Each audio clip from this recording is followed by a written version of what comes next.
जय श्री कृष्ण। राधे राधे। राधे सत्संग में सत्संग का रसपान करते सभी आत्मीयजनों, श्री वल्लभ की प्रेरणा से प्रेरित होकर राधे सत्संग में आज हम गोपाष्टमी के बारे में यानी कि प्रभु की गौचारण लीला के बारे में देखे समझे। गोपाष्टमी में कैसे श्रृंगार किए जाते हैं ये सब जाने, लेकिन इससे पूर्व आपने राधे सत्संग चैनल को सब्सक्राइब नहीं किया हो तो कर लेना, जिससे आपको हर सत्संग की जानकारी मिल सके। तो प्रियजनों, सबसे पहले तो आप सभी को गोपाष्टमी की खूब खूब बहुत बधाई हो, बधाई हो, बधाई हो। प्रियजनों, आज गोपाष्टमी है और श्री कृष्ण की गौचारण लीला में भगवान ने जब 6ठे वर्ष की आयु में प्रवेश किया, तब एक दिन भगवान माता यशोदा से बोले, मैया अब हम बड़े हो गए हैं। तो मैया यशोदा बोलती, अच्छा लल्ला, अब तुम बड़े हो गए हो तो बताओ अब क्या करें। तो भगवान ने कहा, अब हम बछड़े चराने नहीं जाएंगे, अब तो हम गैया चराएंगे। तो मैया ने कहा, ठीक है, बाबा से पूछ लेना। मैया के इतना कहते ही झट से भगवान तो नंद बाबा से पूछने पहुंच गए। बाबा ने कहा, लाला अभी तुम बहुत छोटे हो, अभी तुम बछड़े ही चराओ। तो भगवान ने कहा, बाबा अब मैं बछड़े नहीं जाएंगे, गाय ही चराऊंगा। जब भगवान नहीं माने तब बाबा बोले, ठीक है लाला, तुम पंडित जी को बुला लाओ, वह गौचारण का मुहूर्त दिखाकर बता देंगे। बाबा की बात सुनकर भगवान तो झट से पंडित जी के पास पहुंचे। बोले, अरे पंडित जी, बाबा ने आपको बुलाया है, गौचारण का मुहूर्त देखना है, जल्दी से चलो। आप आज ही का मुहूर्त बता देना, मैं आपको बहुत सारा मक्खन दूंगा। और पंडित जी नंद बाबा के पास पहुंचे, बार बार पंचांग देखकर गणना करने लगे। नंद बाबा ने पंडित जी से पूछा, पंडित जी क्या बात है, आप बार बार गिनती क्यों कर रहे हैं? तो पंडित जी बोले कि क्या बताए नंद बाबा, केवल आज का ही मुहूर्त अच्छा निकल रहा है, इसके बाद तो एक वर्ष तक कोई मुहूर्त ही नहीं है। पंडित जी की बात सुनकर नंद बाबा ने भगवान को गौचारण की स्वीकृति तो दे दी। भगवान जिस समय कोई कार्य करे वही समय शुभ मुहूर्त बन जाता है, और उसी दिन भगवान ने गौचारण का आरंभ किया और वह शुभ तिथि आज की थी, कार्तिक मास शुक्ल पक्ष और अष्टमी की तिथि। भगवान के गौचारण आरंभ करने की कारण यह तिथि आज गोपाष्टमी कहलाई गई। माता यशोदा ने अपने लल्ला को श्रृंगार किया। जैसे ही पैरों में जूतियां पहनाने लगी तो लल्ला ने क्या किया मालूम है? लल्ला ने मना कर दिया और बोले, मैया यदि मेरी गैया जूतियां नहीं पहनती तो मैं कैसे पहन सकता हूं? यदि पहना सकती हो तो उन सभी को पहले जूतियां पहना दो। और भगवान जब तक वृंदावन में रहे ना, तब तक भगवान ने कभी पैरों में जूतियां नहीं पहनी। आगे आगे गाय, पीछे बांसुरी बजाते भगवान, उनके पीछे बलराम और श्री कृष्ण के यश का गान करते हुए ग्वाल गोपाल। और इस प्रकार से विहार करते हुए भगवान ने उस वन में प्रवेश किया। तब से भगवान की गौचारण लीला का आरंभ हुआ। जब भगवान गौए चराते हुए वृंदावन जाते, तब उनके चरणों से वृंदावन की भूमि अत्यंत पावन हो जाती।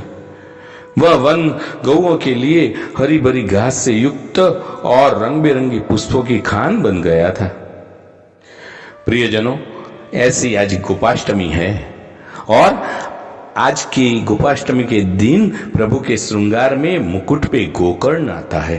ये गोकर्ण कैसे धराया जाता है और गोकर्ण ही क्यों धराया जाता है? तो आज के दिन गोकर्ण यानी गाय के कान जैसा श्रृंगार, गो यानी की गाय, कर्ण यानी कि कान। तो जैसे हम टोपी, पाग, कुल्हे आदि सिद्ध करते हैं, ऐसे ही गोकर्ण भी बनाए जाते हैं। गोकर्ण को धराया कैसे जाता है? तो श्रीमस्तक पर पाग धरे, उन पर मुकुट धरे, और मुकुट के जो पीछे का भाग है उन पर गोकर्ण को लगाव से चिपका के धराया जाता है। जैसे हम कुल्हे पे जोड़ धरते हैं वैसे ही।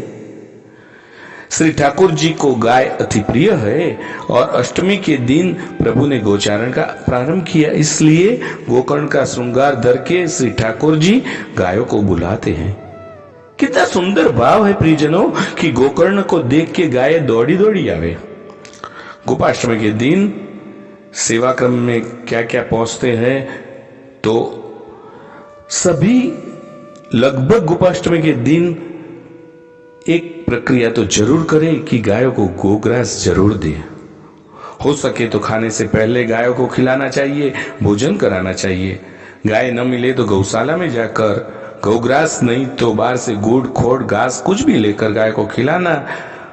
और हमें प्राउड फील करना चाहिए कि हमारे सेव्य स्वरूप गायों को धराने हैं।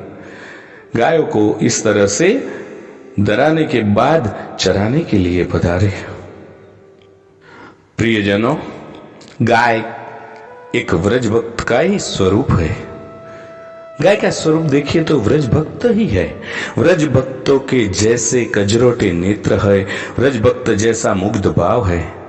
जब भी श्री ठाकुर जी वेणु बजाते हैं तो व्रज भक्तों सब काम छोड़ के वेणु के नाद को एक ध्यान से श्रवण करते हैं। सूद बूद विसर के सब श्रवण करते। इस तरह से ही अपनी गैया भी तृण ऐसा खाने का छोड़ के ऊंचा कान करके एक ही चित से वेणुनाद सांभरते हैं।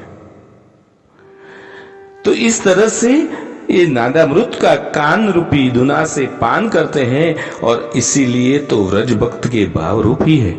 और श्री ठाकुर जी को गैया बहुत प्रिय है और उससे गाय की सेवा भी श्री गोवर्धननाथ जी व्रज भक्त की सेवा ही मानते हैं। गौचारण का भक्ति भाव गायों को चराना वो ही है, लेकिन आध्यात्मिक भाव समझिए तो गो मतलब इंद्रियों और चारण मतलब पोषण, खुराक देना। तो श्री ठाकुर जी व्रज भक्तों को इंद्रियों की विरहना का दान देने के लिए गायों को चराने के लिए वन में पधारते हैं। वियोग में गुणगान गाना भक्त का पोषक है। तो आधिदैविक साक्षात रसात्मक भाव में जो गोपीजन छाक लेके प्रभु को अरोगाने के लिए जाते हैं और वो ही दान करते हैं, वो आधिदैविक गोचारण है। बहुत अवर्णनीय भाव है। प्रभु गौचारण के समय एक ही आवाज देते हैं, सभी गौ माताएं दौड़कर प्रभु के पास चली आती हैं। इस प्रसंग से प्रियजनों हमें यह सूत्र समझना चाहिए कि प्रभु हम सभी जीवों को आवाज तो देते हैं, पर क्या हम सभी जीव आवाज सुनते हैं? और क्या हम प्रभु की तरफ दौड़ते हैं? दर्शन करने के लिए आज सभी को फुर्सत नहीं है। आगे आगे गाय गाय, पीछे पीछे गाय गाय, इत इत गाय गाय, उत उत गाय गाय, गोविंद को गायन में बस वही भावे। तो प्रियजनों, इसके साथ ही आज के सत्संग को श्री वल्लभ के चरणों में समर्पित करके अत्र विराम दे। फिर मिलेंगे राधे सत्संग में नई सत्संग के साथ। जय श्री कृष्ण। राधे राधे।